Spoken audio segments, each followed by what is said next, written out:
ഷാർജയിൽ മരിച്ച കൊല്ലം സ്വദേശി അതുല്യയുടെ ഭർത്താവ് സതീഷ് പോലീസ് കസ്റ്റഡിയിൽ. തിരുവനന്തപുരം എയർപോർട്ടിൽ നിന്നാണ് സതീഷ് പിടിയിലായത്.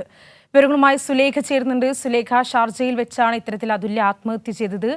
അതുല്യ ഭർത്താവ് സതീഷിന് വേണ്ടി നേരത്തെ ലുക്കൌട്ട് നോട്ടീസൊക്കെ പുറത്തിറക്കിയിരുന്നു. അങ്ങനെയുള്ള സാഹചര്യത്തിലാണ് ഇപ്പോൾ സതീഷ് പോലീസ് കസ്റ്റഡിയിലായിരിക്കുന്നത്. എന്തൊക്കെയാണ് വിവരങ്ങൾ?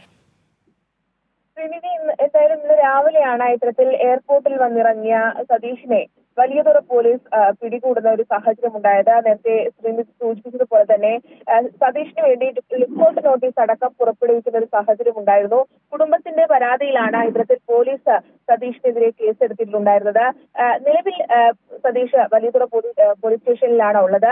ഇനി ക്രൈംബ്രാഞ്ച് സംഘം എത്തിയതിനു ശേഷം സതീഷിനെ ക്രൈംബ്രാഞ്ച് സംഘത്തിന് പോലീസ് കൈമാറും. ഇത്തരത്തിൽ നിലവിൽ പോലീസിന്റെ കസ്റ്റഡിയിലാണ് ഉള്ളത്. ഇതിന്റെ സതീഷിന്റെ അറസ്റ്റൊക്കെയും രേഖപ്പെടുത്തേണ്ടത് ക്രൈംബ്രാഞ്ച് ആണ്. നിലവിൽ പോലീസ് കസ്റ്റഡിയിൽ, വലിയതുറ പോലീസിന്റെ കസ്റ്റഡിയിലാണ് സതീഷ് ഉള്ളത്. ഇന്ന് രാവിലെ തിരുവനന്തപുരം എയർപോർട്ടിൽ വന്നിറങ്ങിയ സതീഷിനെ ഇത്തരത്തിൽ ലുക്കൌട്ട് നോട്ടീസ് അടക്കം പുറപ്പെടുവിച്ച സാഹചര്യത്തിലാണ് വലിയതുറ പോലീസ് കസ്റ്റഡിയിൽ എടുത്തിട്ടുള്ളത്.